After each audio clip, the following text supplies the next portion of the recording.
Hi, everyone. Welcome to the 91st Stanford MedAI Group Exchange session. This week, we have Jose from Stanford University here with us to talk about his work on leveraging low-level visual features for 3D medical image pre-training. Jose is a postdoctoral researcher at Stanford University working with Andrew Ng and Curtis Landlots. He got his PhD and MS degrees from Johns Hopkins University. His interests broadly span across computer vision, machine learning, and healthcare. His research aims to overcome the challenges that arise when translating machine learning models to practical applications for healthcare. Jose, thank you very much for joining us today. Before we start, do you have any preference on how you would like to take questions? No, I think if you want me to interrupt during the presentation, that's good as well. Thank you very much. So everyone, let's try to make this session as interactive as possible. And without further ado, let me hand it over to Jose. Thank you. Thank you for having me here. And so today I'll be presenting on disruptive autoencoders, like leveraging low-level features for 3D medical image pre-training. So to start with, the main motivation for us to actually do pre-training on medical images is that if we look into literature and other works that actually talk about transfer learning for medical imaging, we see that the performance is usually not really that great when we directly port ImageNet pre-trained weights for a particular task for medical imaging. So ImageNet would give us, ImageNet pre-trained weights would give us some improvement over from scratch training of the deep learning model for medical imaging tasks. But then that particular performance boost is usually negligible or very less when compared to the boost that you get when you actually port an ImageNet trained model, pre-trained model for a computer vision task. So that can be understood because ImageNet has natural images, and if we pre-trained a model on natural images and port it for a medical imaging task, like any radiology task, its performance, of course, it degrades a lot because the distribution of the data is completely different. And natural images are completely different from medical images because the features that we need to extract in medical images are usually very different as well. So this paper, this NeurIPS 19 paper, they actually evaluate, they actually conduct a very thorough empirical analysis on transfer learning from ImageNet for medical imaging. And the conclusion is that the transfer offers little benefit to performance, usually not that much. So this serves as the main motivation for this work, where we try to come up with strong starting rates for medical imaging-based tasks. So currently, we do not have such large-scale data sets on which we can train on for getting a good starting rates for medical imaging tasks. So the strategy would be something like this, where we have a bunch of unlabeled medical images, and we can pre-train on that, and then we fine-tune the model on labeled medical images for certain different applications. The reason why we focus on pre-training on unlabeled medical images is that getting annotations is itself another huge problem. In a sense, it's very costly and time consuming. So when we looked into the problem, we can understand that medical images come in so many modalities. There is radiology, CT, MR, X-rays, and then there is endoscopy, there is retinal images, and also there are pathology-based images like cell images. So these images are significantly different from each other, and the features that we extract would also be different.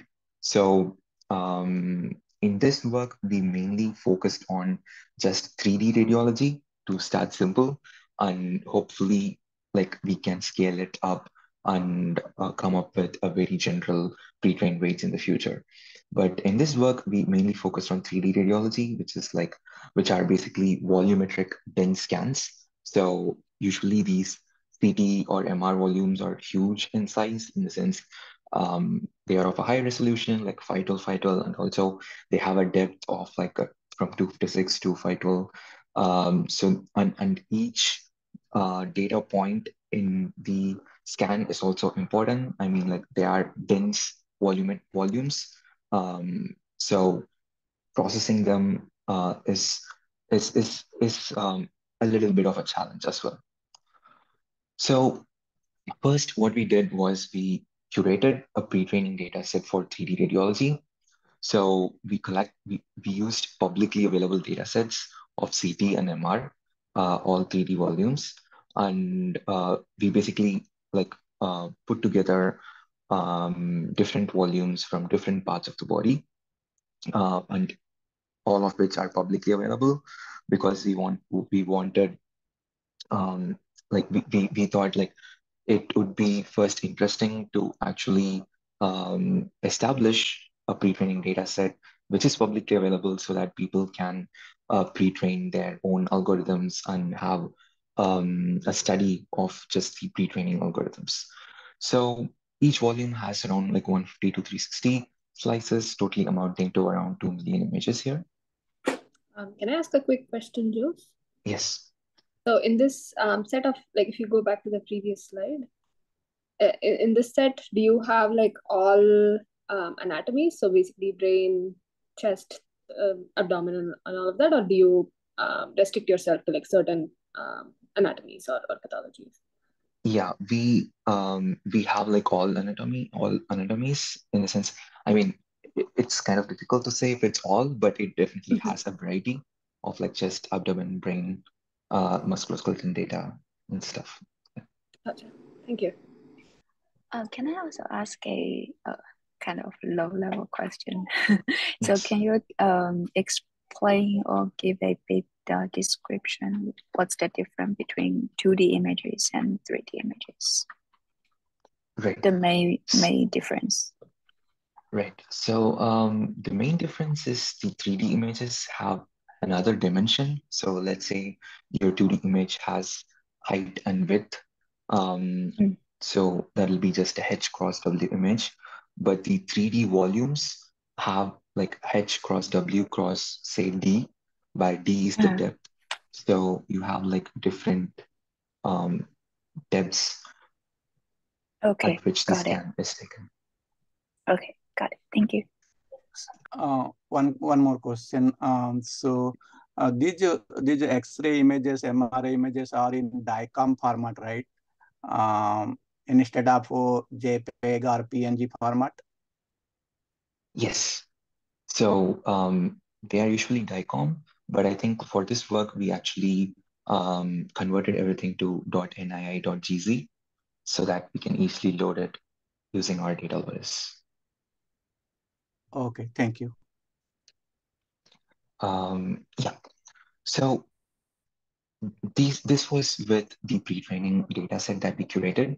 Now looking into like the pre-training methods, I think at least for the past 2 years, like MAEs or masked autoencoders have been the go-to pre-training strategy for most applications in computer vision. So a very brief introduction of what a masked autoencoder is you just take in an image to pass it to a vision transformer. You convert it into tokens or patches. And what they do here is they mask out certain patches, usually around 60% to 70% of the image is masked out. And with the remaining images, we basically pass it through a transformer encoder and then pass it through a decoder and try to reconstruct the original image. So MAEs are actually, it's basically kind of an in-painting task where you try to just in-paint the image. But then the encoder or the transformer encoder, which is trained using this particular reconstruction loss, learns features, mostly high-level features, that can actually reconstruct the image even without the missing, even with the missing data. So this very simple like task, it's also self-supervised because you don't need any labels. And this particular task is also really useful for transformers because now you only have like some 30% or 40% of the tokens to deal with, and it's compute effective as well. So it can be fast as you're only processing like 30% of the tokens. So why MAEs are better? It's that MAEs are fast. Yes. Can I ask a quick question? Yes. Yeah. Thanks. So I'm kind of new to vision, and I was just trying to draw parallels between what LLMs do, right? They things that LLMs like GPT do, right? They mask certain portions of a sequence of text, right? And then try to predict the text and then use that to kind of minimize loss. So I was just wondering, would it be accurate to say that MAEs are also doing that, but for 2D and 3D images? Yes, I think in a way, like some of the concepts in MAEs were inspired from masking done in the NLP domain.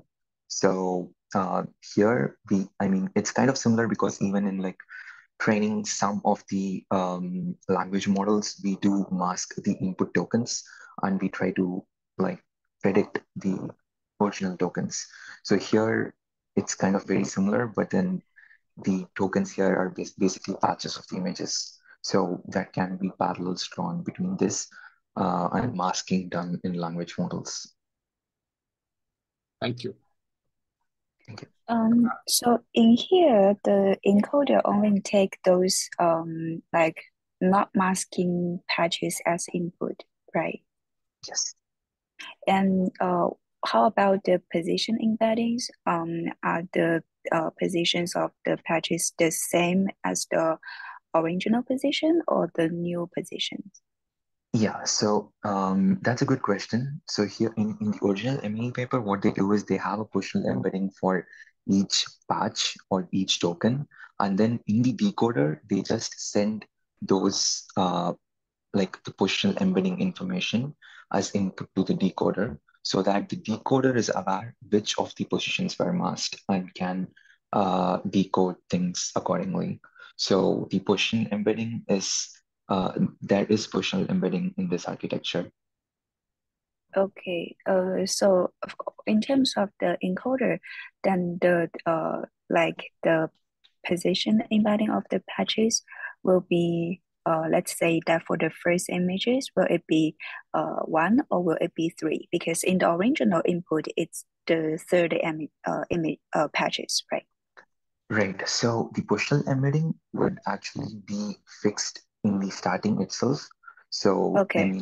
so that will be 3 in this case. I see. Yeah. Okay. Okay. Thank you. What is the algorithm used for masking? It's not really an algorithm. You just set the token to 0, so it's complete masking. So these blanks are basically zeros, like you don't have any data there. Right.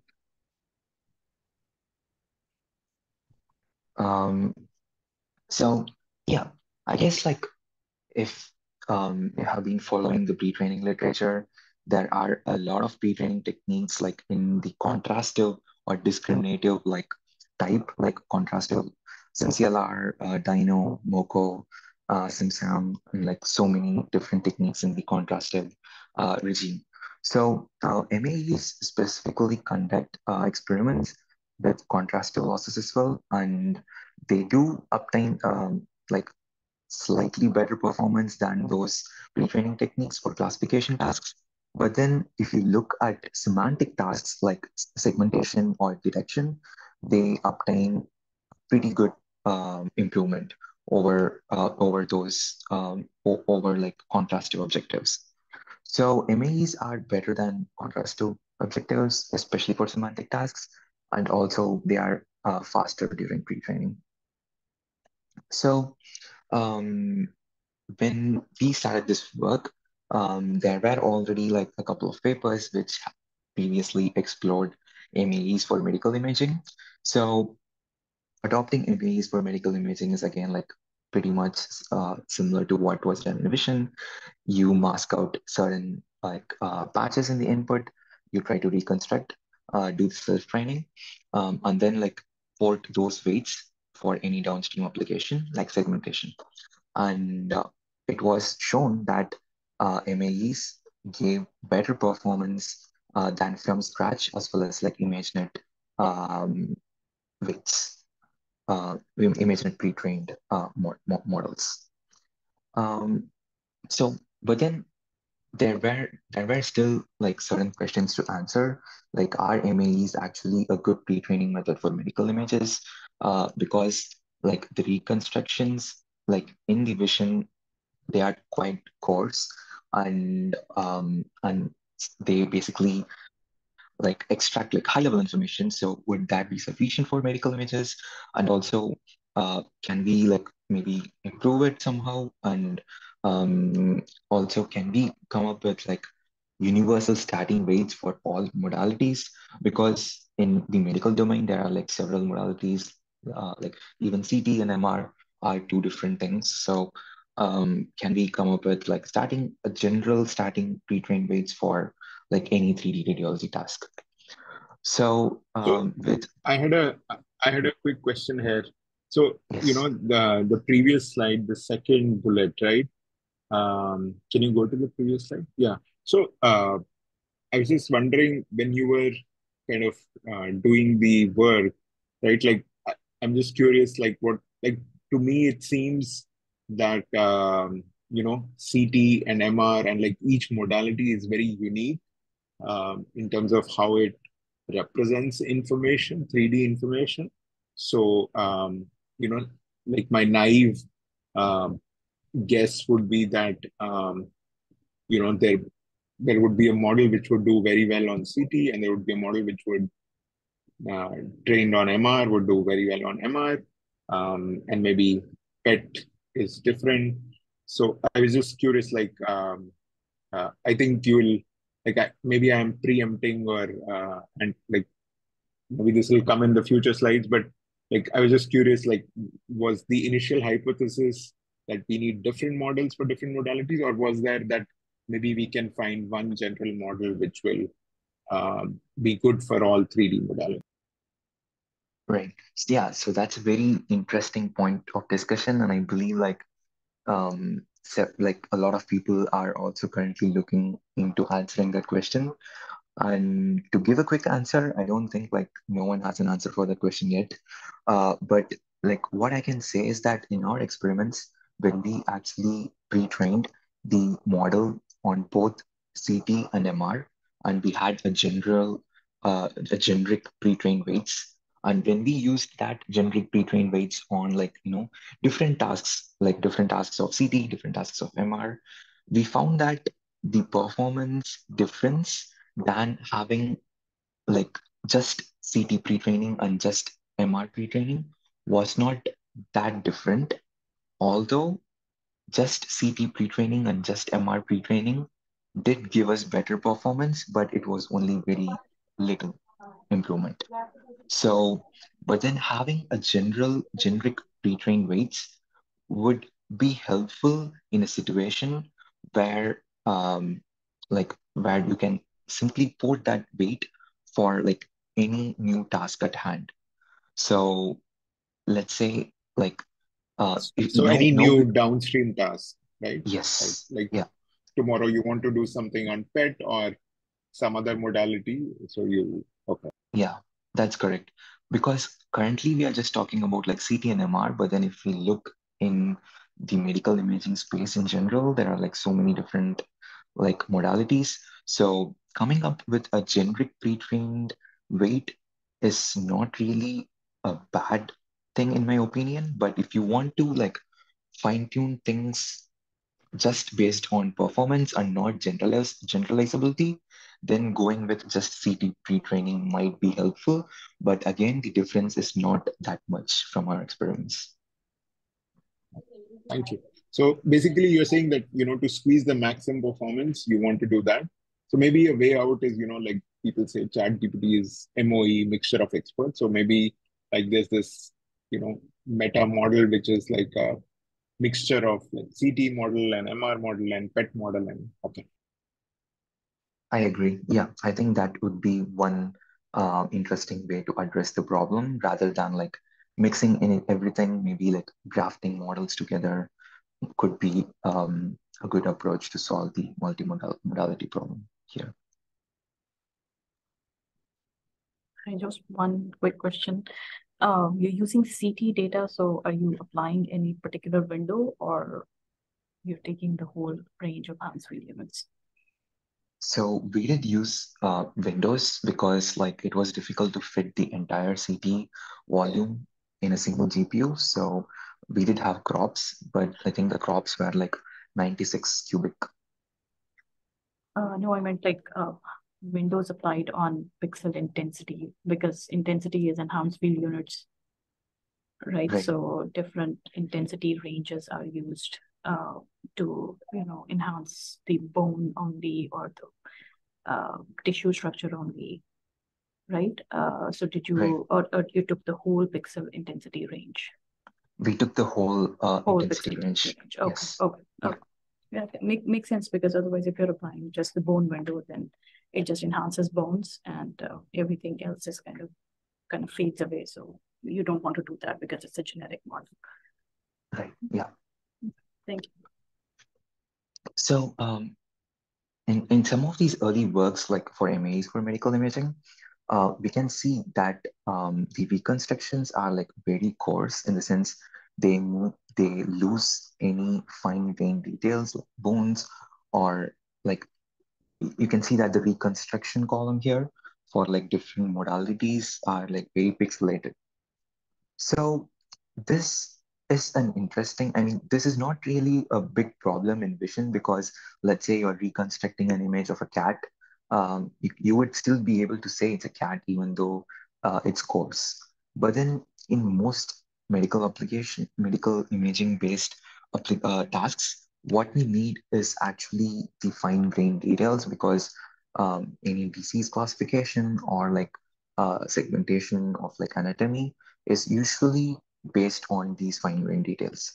So if MAEs like lose all these relevant information, it raises a question whether like they are actually good pre-training method for medical image pre-training. So we did some like early experiments and found that MAEs are pretty unstable for even reconstruction.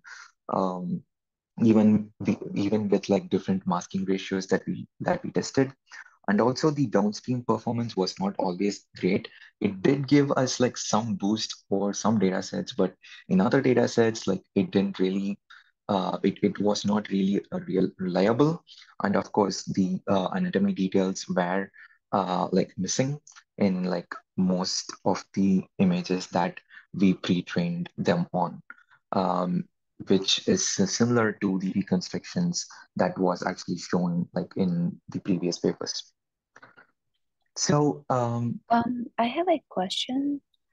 So what's the percentage of your masking ratio? Because I imagine that if you mask more, you lose more fine-grained details. So maybe the ratio effects. right. So yeah, that's a good question. Like if we mask say very less, then like the reconstruction could be better. But again, it directly takes a toll on the performance because let's say you just mask like two patches in this image, then the model does not really have anything much to learn there. It will just simply copy paste the input to your output. So there has been like experiments done where you change where you understand the correlation between the masking ratio and the downstream performance. So in this paper, they play around with like masking ratio from 10%, 20%, 30, all the way till like 90, where they find that the nominal optimal masking ratio is like around 60%. And I think even MAEs, the original paper also says that the optimal masking ratio is like 70%. So yeah, if we like mask less, we can get better reconstructions, but the problem becomes very easy for the deep learning network that it will just copy paste the input as the reconstruction. Does that answer your question? Yes, thank you. Yeah. So this actually lays the foundation like for our work. So in general, MAEs like learn a lot of high-level features, and like all these high-level features are useful for high-level tasks like classification, detection, and so on in computer vision. So usually, like all the vision-based classification or segmentation problems are like coarse problems where you just say image of cat is a cat. But then here, like for medical images, we actually require more low-level features because these low-level features are the ones that would actually be responsible for all these fine details that are found in medical images. So our pipeline, the high-level idea is something like this, where during pre-training, we try to learn as much as good low-level features as possible for the deep deep deep model, and then when we transfer the weights of these pre-trained weights to the fine-tuning task, like it can be mid-level or high-level task, but then those features responsible for those tasks will actually be built on top of these low-level features that we learn during pre-training.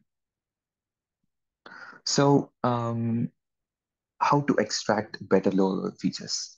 So this is actually this is also like a prevalent problem like in several other low-level vision tasks like denoising and super resolution. So and these tasks can also be kind of like used as pre-training like self-supervised pre-training tasks because we do not really need any labels for denoising or super resolution. So denoising is just going from a noisy image to clean image. And usually, like in a lot of like medical imaging pipelines, this process is done inherently, like because there is some like noise that is in the image, like when the image is acquired in the part of like medical image acquisition. And usually people use like some light denoisers to get the clean image. So it is already something that's already in the medical imaging pipeline where we just restore the noisy image, restore the clean image from the noisy image. But then in our for our use cases, we just used a Gaussian noise and just sampled a random Gaussian noise and added it to the medical image and tried to restore the original image from the noisy image. So when we did that, just a quick question: is this kind of inspired by diffusion models? Not really. Like I think like diffusion models uses like progressive like denoising diffusion models, but then like they are actually for generation, right? So here it's still a predictive task. It's not really a generative task. So Okay. I don't think like I can actually draw the parallel here from between like diffusion models and the denoising that we do here. The denoising that we do here is like single level denoising. We don't really do the like different multiple level. time steps. Yeah, multiple time steps denoising like in diffusion models. And also the task is completely different because diffusion models are generative models. And here it's just a predictive task. It's a predictive model. Yeah, so this is just a sample of the reconstruction quality here. Again, the noise that we add to the image is also like a factor which we can change, similar to masking ratio. Like if we add very little noise, then the model doesn't learn much. If we add a lot of noise, like it becomes difficult for the model to learn. And again, it's a hyperparameter that we fix. But overall, we found that the reconstructions were better than MAEs, at least like there was some fine-grained details when we used denoising. And similarly, we also experimented like with super resolution as a pre-training strategy. So what we do here is we just convert or downsample the input image to a low resolution by doing basic interpolation techniques like nearest downsampling. And then what we do here is try to restore the original image from this low quality image. So again, the parameter to control here is the downsampling rate. We can downsample the image by 2, by 4, or by 8, and so on. And we did some analysis there, and we chose to do downsampling by 4 because it gave us the optimal results. And this is an example, again, like a similar example where the low resolution image is basically what we send to the transformer, and the reconstruction, um, it's still not perfect. I wouldn't like really expect like very perfect reconstructions here, but it does not miss out on like so much anatomy details like MAEs do. So this was just a very small like experiment on like our BTCV validation data set where we found that these two pre-training methods were better than MAEs. Um, So with these pipelines, we we also wanted to see if we can actually tweak the masking done in masked autoencoders to actually learn more representative features. So um, MAEs are basically like in painting. It's an in painting Meeting. problem. Sorry. Okay, so MAEs are basically an in-painting problem where we try to fill up the missing tokens. So the, that basically causes the network to learn global details because the tokens are like masked across a global scale. And so we only learn like high-level details. But then instead of doing that, we thought, why not we introduce some disturbance in the feature level, and instead of like creating like global masking, we could maybe look into like local masking. So the input to the transformer is usually of the dimensions n cross c, where n is the number of tokens and c is the channel dimension. So here, what we try to do was, instead of like having 100% information provided to say like 40% of the tokens, why not we leave 60% information across each token, but make sure to provide like some information across each token. So this way, we would spread some information across all the tokens, like so that we can induce the model to learn local details. So only if we mask out things on the across the across the global scale and mask out complete tokens, then it really becomes difficult for the model to completely reconstruct these patches. But then if we actually remove or create a disturbance like consistently across all tokens, then the intuition is that the model still has some information, relevant information across each of these tokens, so that it can give us better reconstructions, but still learn essential features. So So are you saying that in the the local method that you propose, so basically it's like kind of masking the partial token embedding? So I wouldn't really say it's like partial token embedding. So it's like masking that is done in the channel dimension, but consistently across token dimension. So I think this figure might be like a better representation, because the input is like in the dimension of n cross c, where all these are separate tokens, and inside each token you have multiple channels. So in MAEs, like what happens is you completely mask out certain tokens, but then in local masking, what we did was we made sure not to mask out any token completely, but mask out only certain channels of each token. I see. That's very smart. I want to know, like, what if you are going to apply? Do you think this similar method can be applied to 2D images? Absolutely. I think like this can be applied to 2D images as well, because um, like when you convert 2D image to patches, and then you always have an embedding layer before you pass it to your transformer encoder. So you will still have n cross c as the dimension before you pass it through the transformer encoder. So you will again have something similar. I think this can be applied to 2D as well. I see. Okay, thank you.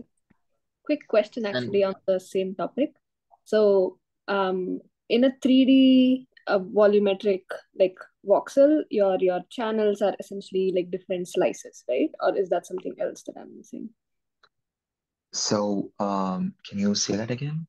So in this, like the channels that you're talking about, like the one Right. that you're masking in the local masking, are they actually like from different slices, or are they like coming from the like is it after a layer in your encoder where you're getting these channels, or is it from the image itself that you're getting these channels? Right. So in the input volumes, like we have separate channels for each of these tokens. But in any transformer layer, you have this embedding layer that actually takes these volumes and projects it to this embedding dimension. So here, like we actually did the masking just after the embedding layer. So it still is, it can be thought of as like masking out in the channels, but it's done after the embedding layer and not before the embedding layer. And even in MAEs, it's similar. Even in MAEs, even though like in the diagram, they show that they mask out the patches, it's actually done right after the embedding layer. Gotcha. Okay, thank you. Just one more question. So have you tried combining these two approaches like local masking and masking out complete tokens? No, we have not tried like combining both of these. Like you mean like Like so masking what you some of mean the, yeah. so what you mean is like in these like data points, like masking some of the channels in these data points, right? Right, yeah. So let's say if you are doing local masking for all tokens, if you could randomly mask out the complete token as well. Right. So we did not do that because like the main motivation for us to actually have some representation across each token. So we did not want the model to not have any knowledge of any token completely. So that's why we did not really try that, because when we mask out complete tokens, that's when the reconstructions are poor and they miss out a lot of anatomical details. That meaning that the features that are responsible for those reconstructions also do not have any like details on these on these small anatomies. So do you think if you mask at the lower rate, like the random masking is at very lower rate, and you're also masking at that channel level, will it be solving a more difficult task, like actually trying to solve two tasks? One is denoising the features, and other one will be in painting the token. And if it is not helpful, will it be helpful or will it not be? Like any intuition, like So my intuition is that whenever we have like full tokens masked out, it's usually it kind of becomes unstable for medical images. Like okay. I think that's the intuition. So if we combine like MAEs and local masking together, we would still have such tokens which are completely masked out. Hmm. So my intuition is that it will still be somewhat similar to what MAEs perform. Okay. Okay. Thanks. So And here I the had a masking means the value becomes 0, right? Right. And how about you combine the local masking with the denoising method that you previously described? Yes. So that's kind of like what we come up with next. So I can maybe I will continue. So Can I ask a quick question? yes. Can I go to your Yes. slide? Yeah. So I was just curious, is this so you mentioned that you're masking certain channels. So I was just looking at the visual thing in the local masking side, right? Like each token, is it like random, or is there some like smartness or cleverness in which channels to mask? It is random, but I think like again like there can be more clever methods to pick out which channel to mask, but in this work, we did random. Okay. That's a good point. Yeah. Yes, I believe there's a question in the chat as well. Oh, So basically, what's the difference between this masking and the dropout? yeah. So I think like it is similar to dropout, but in dropout, what we do is like we switch off like certain connections in the network itself. But here we actually operate on the input feature level. So that's kind of the difference. But again, like I think parallels can be drawn to dropout as well here. And again, it's in the input embedding. So yeah, so this is just, I think like I'm running a little bit behind on time. So I think this is just like this is kind of a summary of like different like disruptions that we did, like noise, downsampling, and local masking. And we found that like when compared to MAEs, the reconstructions are always better. And next is another like problem, the problem of like multiple modalities.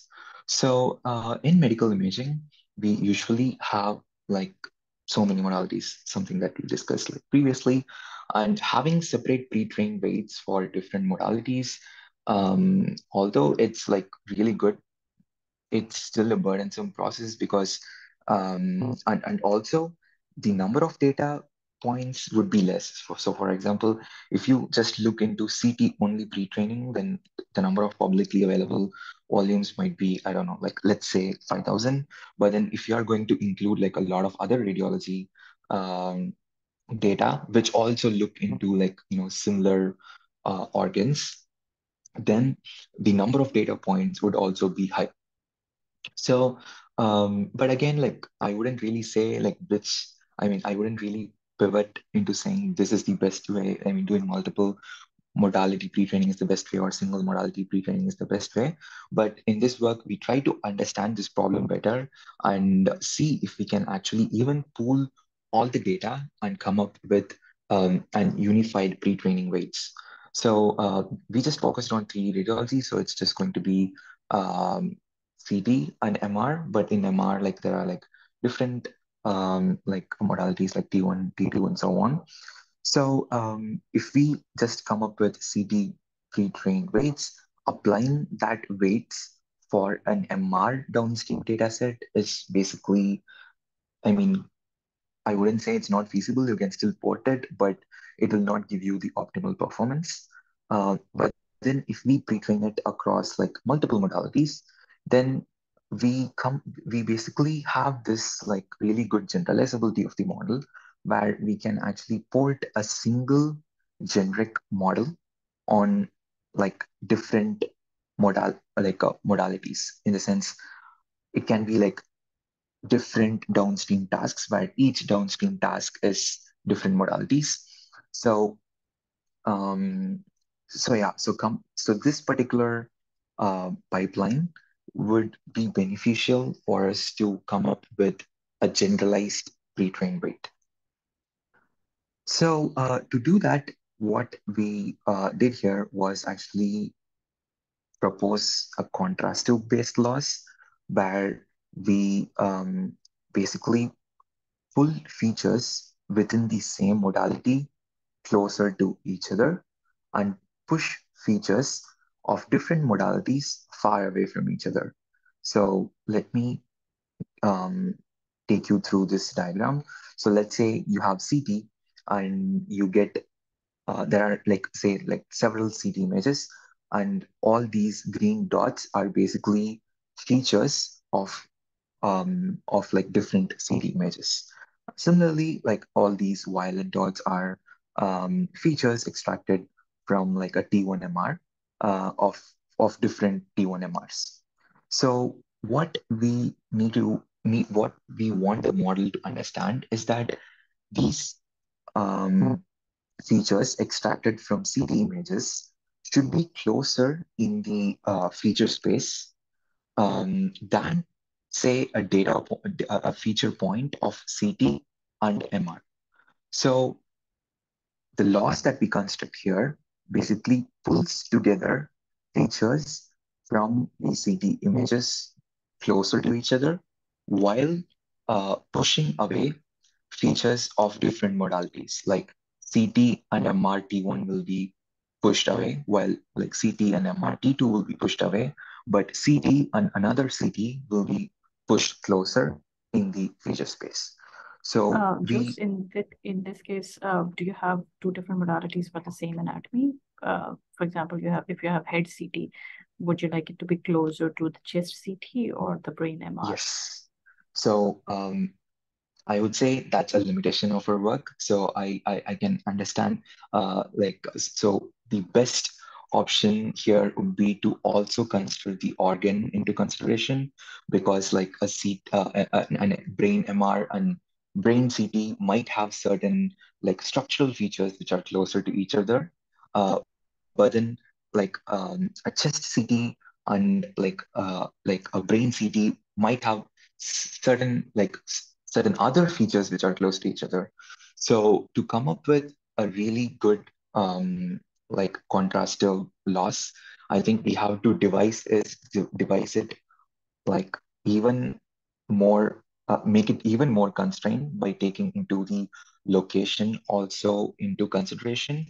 But then that's again like a little bit of um, I would say a laborsome process, because we need to get the metadata for each of these scans, and like we need to plug them together, and also we need to um, say how close it should be, like how I mean should a chest CT and a chest MR be closer than, say, a chest CT and a brain MR? So I think like there are several questions to answer there, but in this work we do not consider the location information uh, for while constructing this loss. So I think this is just like a simple loss to just make the network aware that the teachers are coming from different modalities. And to improvise that, I believe like we can definitely improve that by taking into the meta information of the location of the scan also into the picture. Yeah, that's a really great point. Thank you. So yeah, so like how we basically construct the laws is kind of like similar to any clip-based vision language laws, where we basically, if we have like an input batch size of 5, then we have like data flowing from like different um, modalities, and we basically consider like positive pairs and negative pairs um, in that particular matrix that we define, and then we just define a cross entropy loss across rows and columns. So with all these things, we basically try to come up with a way to carefully combine all these things that I just talked, like denoising super resolution local masking, as well as using the cross-modal contrastive learning in the latent space to promote modality awareness. So this is the pipeline that we ended up with, where we input a 3D image patch, we create downsample, we basically create a low resolution image as well as add noise. And then we also include the local masking here. So the local masking is already done on a volume that is disrupted to some extent. And then we get these disrupted tokens, which are fed into the transformer encoder. And we have two losses. One is the normal reconstruction loss, similar to an what an MAE does. And also we have this cross-modal contrastive learning that just promotes like modality awareness to our network. So we did conduct a number of experiments on like different data sets. In specific, we worked on this BTCV abdomen segmentation data set where we were able to get the best performance, and it's a public leaderboard. So I think till now, like I think this is the best I score for that particular data set. And these are some more results on like organ-specific accuracy, where we compared with like previous methods. And there are also results on like more data sets, like BTCV was a CT data set. So these are all MR data sets where we conducted experiments and compared with MAEs. We also conducted ablation studies to understand like how much each of the disruptions help us, and like of course like using a combination of all these disruptions gave us the best performance, and also the impact of the cross-modal contrastive learning. Although we did not get the best performance there. I mean, it did not give us like a big push. It did give us a small push. So I think the point that was brought up, like including the organ information, would definitely like help us further improve that particular part. And again, there are several hyperparameters here because like even in denoising, super resolution, and local masking, we still can play around with like the noise levels, downsampling ratio, and masking ratio.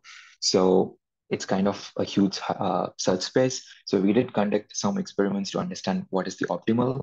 So the optimal is somewhere in between. It's making sure that the tokens are not disrupted too much, that we do not have anything to reconstruct, while also not like making the descriptions too weak that the model just copy pastes the input.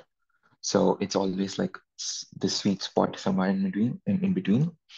And another important use case like for any of these pre-trained weights is that it can be used in low data regime. So when we actually have like 10% or 20% of the data available, that's when we can we usually see like a really good improvement for any of these pre-training methods, and we see that our method performs better than MAEs, like even in those low data regimes. So here are a few takeaways in future work. So I firmly believe that we are still a long way to go, like to get like ImageNet like weights for medical imaging. And I think doing that would actually open up a lot of different things, in the sense it would be beneficial in improving the performance of any downstream application that we have at hand once we have this like really good, powerful pre-trained weights. So the main reason for that is like lack of large scale publicly available images. And also, I think there is still much scope in understanding which pre-training strategies correlate with which downstream tasks, because in medical imaging, we have like classification, segmentation, report generation, like so many different tasks. And usually, I don't think like just predictive tasks like MAEs would be beneficial for all these downstream applications. So it would be worthy to still understand like which particular pre-training task is it, like vision language, or even generative models like diffusion, or discriminative like pre-training tasks like contrastive objectives, or other predictive tasks like MAEs are actually the best for medical imaging. So I think there is still a lot of scope and like future work to be done in this area. And yeah, I think like acknowledgements, like this was a work that I did in collaboration with a lot of people from NVIDIA, Hopkins, Johns Hopkins, and also Vanderbilt. So just want to thank them. And yeah, I think we can open up for question answers.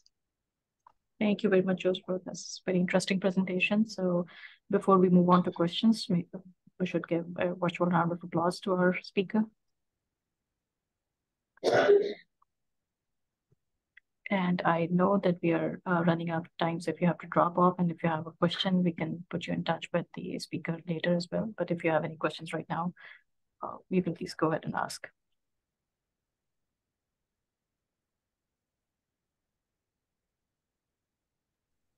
I actually maybe have just one question before we end the session. So do you think the entire masked autoencoders or your disruptive autoencoders, are they typically meant for vision transformers, or do you see the architecture independent of these techniques? So I think they can be tweaked for convolutional networks as well, but I'm not sure if the performance will correlate with convolutional networks, because I think these kind of like these methods are usually like, all these descriptions or masking that we do, it's usually to the tokens. So if we want to do something similar to a CNN, what we would do is basically just mask out certain patches and just consider it as an in-painting task for the CNN. So that can be done, but I don't know if the performance will translate directly. And also the masking actually kind of inherently is meant for transformers, because as we mask out the tokens, you only need to like send in like 40% of the tokens. That kind of like boosts your transformer training time as well. So using convolutional networks for pre-training would definitely take up much more time than transformers. But yeah, I think it can be done, but I'm not sure if it'll be optimal. Cool. Thank you. I have a small question. So in your work, did you consider different orientation of the same image? For example, you have an X-ray image, left side, right side. So did you consider different orientation of for the same image? So I guess like when we talk about 3D volumes, like only, when we talk about 3D volumes, I guess the projection there is not, when we completely input the 3D volume, the projection there is not really that important, because if we want to convert a 3D to a 2D, then we will need to like project it to like different planes and like view it. But when we completely send in the 3D volume to the deep network, it kind of already has all the information that it needs. Okay, got it. Thank you. Sorry. So quick, first of all, excellent talk. Okay. So quick question, just a question on the data set, right? You used a combination of different open, publicly available data sets. So I was just curious, your entire public data set, are there any plans to release it as like a, combo of already existing open data sets, but like maybe cleaned up and integrated, like I was just curious. Yeah, I think like that's something we thought we could do, but it seems like we can't really host other public data sets. So that's kind of a problem, but we have provided the link for each of the data set so that you can download it yourself. It seems like we can't rehost the public data sets in another server. It's kind of against the like there are some legal things there. Cool. Thank you. So where are the links? Is it in GitHub? It's in the paper. You can check the paper. Okay. Thank you. It is very good. Thank you very much, Josh, again. And since we have no more questions, so I think we can end the talk here. So this talk will be uploaded on the YouTube, and you can contact us later as well if you have any questions. Thanks again, Josh. Sure. Thank you.